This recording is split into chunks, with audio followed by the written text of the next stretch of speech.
Mahama the 24-hour economy now all cano 2 million 1.7 million jobs no cano or boa on to me. Abuza from Mamu na makwaba e de bagana and C0nf3ss so. But omo dey so be like video no be subscribe to the channel no what turn on notifications say be next time. Videos of this nature eba also sabit makabina so watch your comment section ho. Maybe we from Mr. President Amejo so TikTok or comment section ho. By be we from Mr. President Amejo so. Ko yin na dream say that be ano e between the new patriotic party aba power. Na ya bana Ghana fo nyina ho ato ko amamo we dey. The need to Sudan say man we need that be na the be ameka sem be say amanyasom ne ye no. So wa mo ni anda ho a ho be chiro pa. The moment I be hold the public office, and say who say you own it a responsibility. I mean a sole responsibility to serve the ordinary Ghanaian. But I think say I do retirement. Nkofo bebree if you say a public office no more hold it. As a result of that, it is their sole responsibility to impact and improve lives of people. They have forgotten about that. Abushami chankra, momi enko. Yenko ko video bimra. Na video no we are going to take our time and digest the issues out of the perspective of the ordinary guy, not the perspective of Mr. President here. Momi enko mresi here. Say market on the wall. Yera John Mahama the 24-hour economy now all cano 2 million 1.7 million jobs no cano or boa on me say markets nana Jantua me say Yera John Mahama the 24-hour economy or say or the man for 1.7 to 2 million jobs no or boa on me because on said any plan be a worker just because of person who to abamano and I say NDC retaining ask them even in Kokon Ketenkete is struggling in Kokon Ketenkete is struggling yenyama in Kokon Ketenkete na one of the best I bet me abuano and one so much church man crowphobi and no muya no majibi na no ano no in Kokon Ketenkete yeah campaign na yenyina ye support e kra no wohwe nanke ye wo akate farms ye won krofo farms akese ma omu nkose okra ye problem ene ye de man krofo mu nim akokọ ne nyen enti yenyina wo hu de wonye instead say bia nkobe because onim ti oji be 50 na yenyina no ahwe are we serious na yakeka saa ni awie na ya ye dede na 24-hour economy what they bow me say I am telling you memo bia na President John Dramani Mahama the 24-hour economy na minority leader as a markets esuma Jerry Ahmed so o mesra no na mu ko betimi de asie no afaso Jerry Ahmed buy no besra no o bedi nkomo kama na Jerry Ahmed free one mo na ana ohun say video bia betota video no na the second video no Jamaun to me, Jerry Ahmed, are you a free? I call an uncansambo duo, no more copanacho. And look at the issue statement, he said, W, me pobiacho. Now what's my down pacho? Party did the cat about Sam Yantuaba. And tell me, dear, me party number what he said at all. I was protecting my political party because party issued chairman of the party issue statement. Abba, me cry me try such statement to be set me and Twaba. And to me, MP before 12 hours, hey, chairman say issue statement that baby you and man tell me quack. Enti so obekọ ye na de besiko si ye enti me nya obi abone na makọ po obi achew na mom se nipa wo no fees omo ye bone na wo kopa omo achew omo mpa na me okatete afifa de me ni Jerry Ahmed ya ni za nkomo no ya ni nkomo so onkopa chew mame ana oni nipa ko bi enkopa chew mame enti omo akopa omo achew omo a oni ogira bi ogira sa aba no ye bese akoto foforo okomba de wa weekend kom na ya pa weekend so we niska wo weekend na ye close advanced country papa ben na developer yet me close the whole market the whole shops say sanitation day and nem ni bia be ye da so ya asafuduma abran institutions wo wa yetu omka Zoom Lion wet try contact mu and now they are my original chairman for say omo ye den omo hwe sanitation so and almost what it is faco. And almost a separate, and almost disturb him groom. Ubia ye Juma because a president so or your dish yes you be a indigenous so. And so I get cast here to Abama where some have some, and yet Timamufon citizen as some. eza wo mu na abeso citizen afraid the service no say adane we yen service biom say timamfo no mu na som friend dem for servants no mo se mo ye servants mo ba besom nso ye mu na afraid ye som na Saturday pa na close shop say sanitation day nso so fa nipa we tu fa mo we yi gata mu dia gu ho na me ahwe saa mensuato na gata na asa nso na se atwini nyina kogu gata mu biem nso na se atwini nyina kogu gata mu biem we ya kwa na ye bai na ye nya leaders papa bi intimi control sa di we intimi control sanitation common sanitation keke intimi control baby aye dumping site kwa ye nibi ni nyina aye private way zoom lion there the zoom lion no close a unya baby fa ngugu ye kwa ya na e bai ade a me ya ye nkofo na ewu no na ejapade asenya asenketwa onipa obeti atechem wo suro se obekoti bi amanfo wo na ye tua uka taxpayers money e na ye di tua uka Ghana for one my yensensi form papa one my Ghana for esi form. Now I don't blame you. Me blame Ghana for na enya daje ko sell lie eto abasama o because wo betena so for good 12 years. Wo be ye vice president. E ma wu jade atamos ewu ye. Ye disa show nsama wo buye. Wo wie wo se wo nye president da. E ma ye vote ma wo bedi 4 years aye 8 years.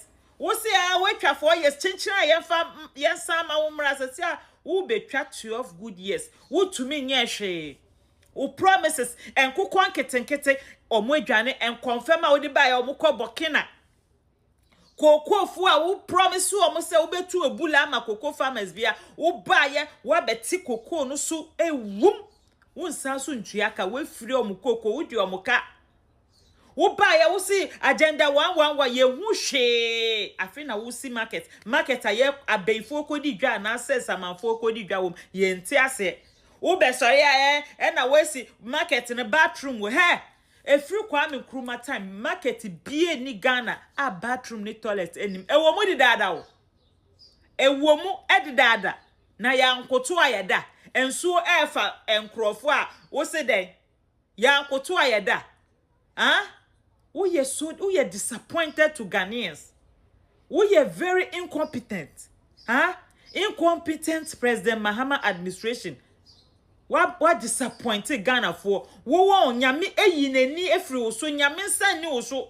Won kwa wo ba power. Mun kwa mo party and a sitting president ewu. Mun kwa mo party and a sitting vice president ewu. Mun kwa mo party o. Mukwa mu party me say balok di we chi no Ghana for ansha this 2 years aka no ahohie hia wo balok di Ghana for be komu no esum bi mbada o bibia asay wo hwe your sports are say hwe Black Stars afi Black Stars omuntimi hwe goal biom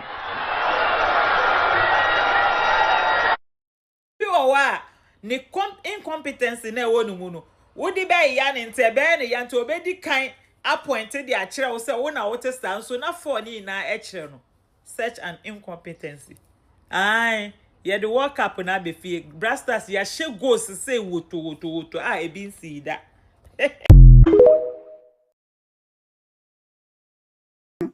wodi be man ko foforo won ma assembly won ma sanitation bio anya wa sanitation for this sika yakwaji loan na breast sanitation for mu fa nye hwe na wo ba obeje fi sanitation for na wo je ye no enya wa sako hwe no sako shi tata nso tonso na baby shi who ya dio nkwa ho ba eja hihie Mr. Pad unya ba perfect intro say what pad saka wide wo do say pad na be ye bibia mo It took about 15 minutes. You can even waste as much as 1.5 hours.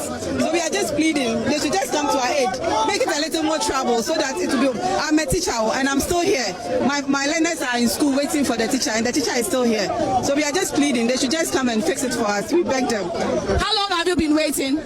Oh, I got here for almost 4 hours. Yeah, if I'm not, yeah, 4 hours. Because I got here before 6 o'clock and we are still here. It's 9 something. So it's more than almost 3-4 hours we've been here. And so these are the more residents who are gathered here, sharing their flight here. I understand your frustration, but let me engage some of the organizers of this particular demonstration. Now we understand you've blocked the road for close to 3 hours. She says she's a teacher. She's not able to go to school. So how long are you going to continue this? More than 4 hours. More than 4 hours. Join it down. See, we did be a can once.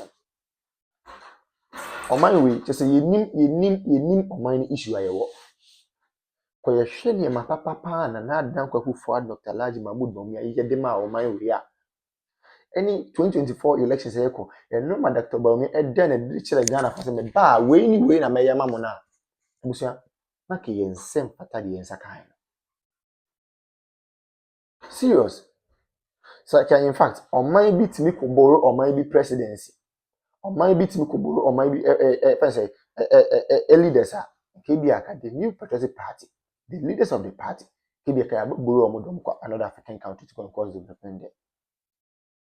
For the first time in the history of the country, we have generalized free senior high school. The word is generalized. For the first time in the history of the country, we have active drone delivery systems. For the first time in the history of the party and of the country, Yetimi Enya active and well facilitated health facilities across the length and breadth of the country. Agenda 111. We may say impuye because the agenda na the person here number of hospitals and the is intimate because of time. But those ones yetimi go and see how they have been operationalized. And then me look say we have some of the hospitals in fact, yeah, equipping hospitals are not all right, but because of political tantrums and political gains, me look say yeah, hospitals and they go sana no me say. It is a Kenyan who say na no me nyina be ya. It is a scan kan kan dey wasa botumi say oh, I mean say we say people for ya comfort. Name ma comfort ma sacrifice discard to what they are hospitals na mo so mo ya comfort. A comfort ma facilitate me say on be fund free seniors mo so mo ya comfort. You say anya Ghana for dey. Na fe na tables na 10 afi dem mokekam kakaka. Why are they shouting? Obi ankara no ntum ne nko no ho. Asofo no mo nko ma no ntu asofo no with the greatest of respect, omo nko ma no ntu ne nko nyina ho. Chief imam for nko ma no ntu ne nko nyina ho. Politicians nko ma no ntu ne nko nyina ho. Market women omo nko ma no ntu ne nko nyina ho. Obi ankara no ntu ne nko nyina ho. 2020 Jua, then we will know the way forward. Yeti kroma obi so ono ba ono the credit scoring system be ba mo so open konketenkete. Nanze bibini na nkasa de se bi ye bibia yanketenkete ya adwen yanketenkete ye bibia ye bia invest square ye yanketenkete. We want everything in pieces. We don't want everything in bulk. Adi asem kra ni. Obi ma credit scoring system also open konketenkete. Obi introduce electric or electronic bus systems, most of them konketenkete. Is any one there? You people chose policy, you people chose music over policy. Then you tell me you papa, and I feel I'm going to watch them. Me na warning was such a message. Me na me go catch you Regr3t the many man all members come to one. Yewa. Digitalization you start to say yeah, most of the digitalization and to kinki. It's mo pe kinki sika. It's a mamu papa na ba, omo mamu kinki, and mamu ade na mo kam. You come here. And the Regr3t the many mama could not and can form Gafon catch up say, oh, Gafon, oh, now more than kinky and we have utilization here. And I got for so can you but to banana boom, boom, boom, boom. Much about my kinky government. It's me. Say dear Koya cried him and now to me who let be a yoke of what Troy about Council of State member voter region. Now, Miss Fiums, hey, Ramona Chapa ya hype say where can say Israel train Israel train. But the issue is true. Okay, the letter now was say Council of State member no were former staff Emanam 1, which is never true. Onya Juma order. Onya Juma or da. And Onya Juma or da. Amanam 1 for the first time. Nam 1 I post.